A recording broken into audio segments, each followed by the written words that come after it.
तो दोस्तों 36 Rafale aircraft को खरीदने के बाद जहां पे भारत के द्वारा एडिशनल और राफेल एयरक्राफ्ट को खरीदने का संभावनाओं को जताया जा रहा था और साथ ही साथ फ्रांस की तरफ से भी भारत को एडिशनल राफेल एयरक्राफ्ट को लेकर ऑफर किया जा रहा था, तो वहीं पे अब कुछ रिपोर्टों में बताया जा रहा है कि संभावित भारत अब 36 राफेल एयरक्राफ्ट को खरीदने के बाद फ्रांस से एडिशनल 57 और राफेल एयरक्राफ्ट को खरीदे ताकि इंडियन एयरफोर्स के बाद इंडियन नेवी की आवश्यकताओं को भी भारत पूरा कर सके। दोस्तों आज की इस वीडियो में आप लोगों को बताऊंगा कि क्यों फिर से एक बार एडिशनल राफेल एयरक्राफ्ट का चर्चा हो रहा है और क्यों इंडियन नेवी की आवश्यकताओं को पूरा करने के लिए राफेल को ही सबसे प्रमुख दावेदार के रूप में देखा जा रहा है, जबकि इंडियन नेवी को ऑलरेडी डैसॉल्ट एविएशन के अलावा अमेरिका के बोइंग की तरफ से भी F/A-18 सुपर हॉर्नेट जैसे एयरक्राफ्टों का ऑफर किया गया है। तो दोस्तों डिटेल में जानने के लिए वीडियो के आखिर तक बने रहिए और चैनल को सब्सक्राइब और वीडियो को लाइक जरूर कीजिए। तो दोस्तों हाल ही में यूरेशियन टाइम्स के एक रिपोर्ट में दावा किया गया है कि 36 राफेल एयरक्राफ्टों को खरीदने के बाद भारत के द्वारा 57 और एडिशनल ऐसे एयरक्राफ्टों को खरीदने के संभावनाओं को जांचा जा रहा है। बेसिकली ये संभावनाएं नेवी के carrier borne multi role fighter एयरक्राफ्टों के आवश्यकताओं को पूरा करने के लिए है। तो दोस्तों इंडियन नेवी की तरफ से कई सालों से अपने carrier borne multi role fighter एयरक्राफ्टों के आवश्यकताओं को पूरा करने के लिए एक नए फाइटर एयरक्राफ्ट के खोज विचार किया जा रहा है और इंडियन नेवी अपने नए इंडिजीनियस एयरक्राफ्ट कैरियर मतलब INS विक्रांत के ऊपर भी एक नए फाइटर एयरक्राफ्ट का इस्तेमाल करना चाहता है।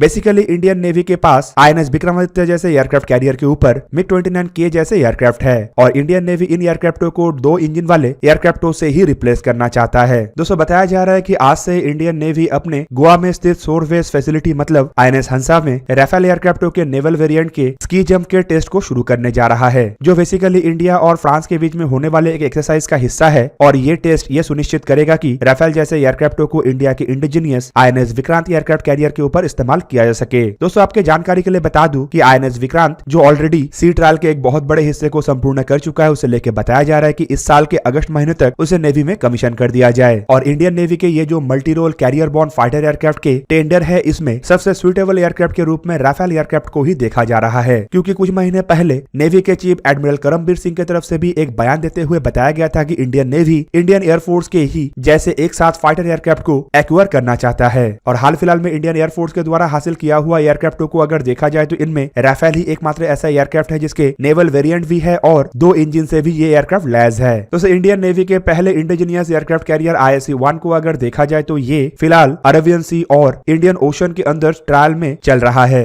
और नेवी के द्वारा जारी किया गया रिक्वेस्ट फॉर इंफॉर्मेशन को अगर देखा जाए तो जनवरी साल 2017 में directorate of naval air staff की तरफ से करंटली ऑपरेट होने वाले MiG-29 जैसे एयरक्राफ्टों को रिप्लेस करने के लिए एक रिक्वेस्ट फॉर इंफॉर्मेशन जारी किया गया था और बताया जा रहा है कि साल 2034 में इंडियन नेवी इन एयरक्राफ्टों को रिप्लेस करेगा। इवन दोस्तों देखा जाए तो MiG-29 एयरक्राफ्टों को रिप्लेस करने के लिए भारत के द्वारा खुद के एक twin engine deck based fighter aircraft के कॉन्सेप्ट को भी आगे बढ़ाया जा रहा है, जो संभावित साल 2030-32 तक इंडियन नेवी के बेड़े में शामिल हो। इवन दोस्तों आज से खाली भारत अपने शोरवेस फैसिलिटीज में राफेल M एयरक्राफ्टों को ही टेस्ट नहीं करेगा, बल्कि प्लान के मुताबिक मार्च महीने में अमेरिकी बोइंग कंपनी के द्वारा निर्माण किया हुआ F/A-18 सुपर हॉर्नेट एयरक्राफ्टों का भी टेस्ट इस सेम फैसिलिटीज में किया जाना है। आपके जानकारी के लिए बता दूं कि बोइंग के F/A-18 super Hornet Indian navy के carrier borne multi role fighter aircraft के टेंडर में राफेल का काउंटर पार्ट है और F/A-18 सुपर हॉर्नेट अमेरिकी नेवी के प्रमुख कैरियर बॉर्न फाइटर एयरक्राफ्ट भी है। दोस्तों ISC-1 मतलब INS विक्रांत को लेकर बताया जा रहा है कि संभावित ये इसी साल के 15 अगस्त मतलब इंडिपेंडेंस डे के 75वां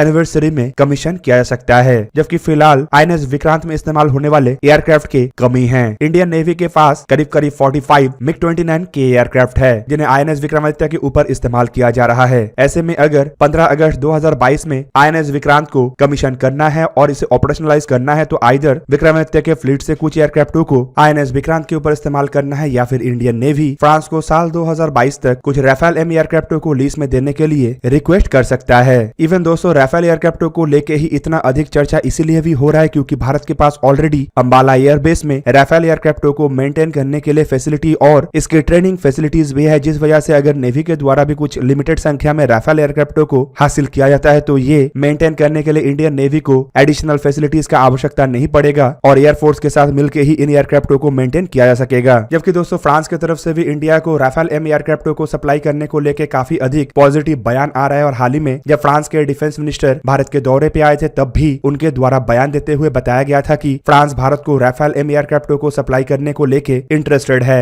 दूसरी तरफ अगर देखा जाए तो बोइंग के F/A-18 super hornet block 3 aircraft भी राफेल M को कड़ा टक्कर दे रहा है। इंडियन नेवी के टेंडर के जवाब में अमेरिकी कंपनी बोइंग की तरफ से अपने twin seated F/A-18 super hornet block 3 एयरक्राफ्टों का पेशकश किया गया और बोइंग के मुताबिक super hornet block 3 aircraft aircraft super hornet category के एयरक्राफ्ट के सबसे सोफिस्टिकेटेड वेरिएंट है और ये किसी भी फोर्थ जनरेशन के एयरक्राफ्ट को आउट परफॉर्म कर सकता है। पर दोस्तों यहाँ पे राफेल और सुपर हॉर्नेट दोनों एयरक्राफ्टों के ही एक बहुत बड़ा खामी ये है कि दोनों ही जिन एयरक्राफ्ट कैरियर के ऊपर इस्तेमाल होता है उसमें इंडियन नेवी के एयरक्राफ्ट कैरियर के जैसे स्की जंप नहीं बल्कि कैटापुल लॉन्चिंग सिस्टम है। पर राफेल एम के जैसे F-18 सुपर हॉर्नेट भी अपने आप में तब्दीली ला रहा है ताकि भारत के एयरक्राफ्ट कैरियर के ऊपर इस्तेमाल होने वाले स्की जंप से ऑपरेट हो सके। दोस्तों यहाँ पे आपके जानकारी के लिए बता दूं कि जहाँ पे राफेल एम एयरक्राफ्टों को हाल ही में ही स्की जंप से ऑपरेट करने के लिए टेस्ट किया जा रहा है, तो वहीं पे बोइंग के F-18 super hornet aircraft already ski jump से ऑपरेट होने के लिए टेस्ट हो चुका है और अमेरिका पिछले साल ही इसका टेस्ट किया था। दोस्तों रिपोर्ट के मुताबिक F-18 super hornet block 3 variant में अमेरिका की तरफ से कई तरीके के नए अपग्रेडेशन किया गया है जिनमें नेटवर्क कैपेबिलिटीज को इंप्रूव करने के साथ साथ long range lower radar signature और मॉडर्न कॉकपिट को भी इसमें इनबिल्ड किया गया है। इवन इन एयरक्राफ्टों को बेटर कम्युनिकेशन सिस्टम से भी लैस किया गया है, जबकि एयरक्राफ्ट में शोल्डर माउंटेड फ्यूल टैंक को भी इनबिल्ड किया गया है जो एडिशनल 3500 पाउंड के या फिर कहे तो 1587 किलोग्राम के फ्यूल को कैरी कर सकता है, जो कि एक तरीके से एयरक्राफ्ट के ड्रैग को भी कम करता है और साथ ही साथ एयरक्राफ्ट को और लंबे समय तक उड़ने में मदद करता है। दोस्तों सुपर हॉर्नेट ऑलरेडी अपने कैपेबिलिटीज को अमेरिकी नेवी में प्रूव कर चुका है और कई सारे देश सुपर हॉर्नेट कैटेगरी के एयरक्राफ्टों का इस्तेमाल भी कर रहा है। और दोस्तों इसी वजह से एक तरीके से जहां पे राफेल सबसे